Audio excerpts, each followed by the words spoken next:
ড্রাইভারের দৃষ্টিশক্তি ঠিক আছে কিনা, আই টেস্ট, এটার উপর জোর দেব। এবং ড্রাইভার এই যে ডোপ টেস্ট, যে মাদকাসক্ত কিনা, সেটার উপরে আমরা জোর দেব।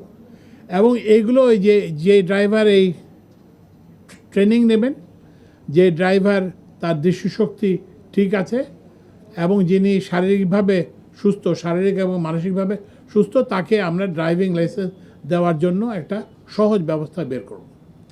এবং আপনারা জানেন যে কয় লক্ষ ড্রাইভিং লাইসেন্স পেন্ডিং আছে, 4.5 লক্ষ ড্রাইভিং লাইসেন্স দেওয়া পেন্ডিং আছে। তো এইগুলো আগামী মার্চের মধ্যেই সবগুলো লাইসেন্স ইস্যু হয়ে যাবে,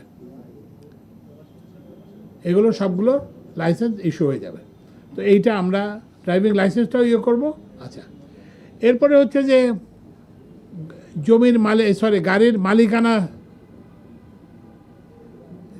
স্থানান্তর,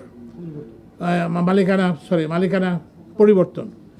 আপনারা হয়তো দেখছেন যে কিছুদিন আগে দেখা গেছে যে একটা লোককে স্ট্রেচারে করে এসে ওই যে কী বলে যে মালিকানা পরিবর্তন হতে, এটা অগ্রহণযোগ্য।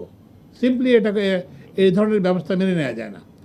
তো ওই জন্য এখানে দুটা এই জাতীয় ক্ষেত্রে বিআরটিএর অফিস থেকে লোক সেই মালিকের এখানে যাবে, যদি কেউ অসুস্থ থাকে, এরকম যদি অসুস্থ হয় তাহলে সেখানে যাবে, অথবা প্রয়োজন বোধে ওই যে ভিডিও কল কিংবা কিছু করে তাকে ওই যেটা বললাম যে মালিকানা হস্তান্তরে হবে। এরপরে আমরা আরেকটা সিদ্ধান্ত নিয়েছি যে ফিটনেসের ব্যাপারে। তো ফিটনেস, আপনার গাড়ির যে ফিটনেস টেস্ট একবার তো হয়ে গেল, এরপরে যখন আপনার রিনিউয়ালের সময় আসবে, আবার যখন দেখার সময় হবে, তখন বিআরটিএ থেকে একটা মেসেজ যাবে যে আপনার গাড়ির ফিটনেস করার সময় হয়েছে। এবং এই ফিটনেস টেস্টের এবং একটা সময় দিয়ে দেওয়া হবে যে আপনি 15 দিনের মধ্যে এসে আপনি এটা ফিটনেসটা করায় নেবেন।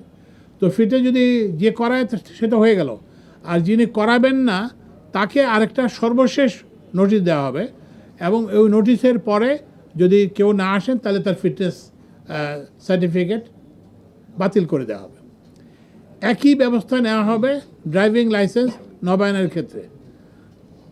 একটা নোটিশ দেওয়া হবে যে আপনার ড্রাইভিং লাইসেন্স এখন রিনিউয়াল করতে হবে, এই 15 দিনের মধ্যে আপনি এটা রিনিউয়াল করবেন।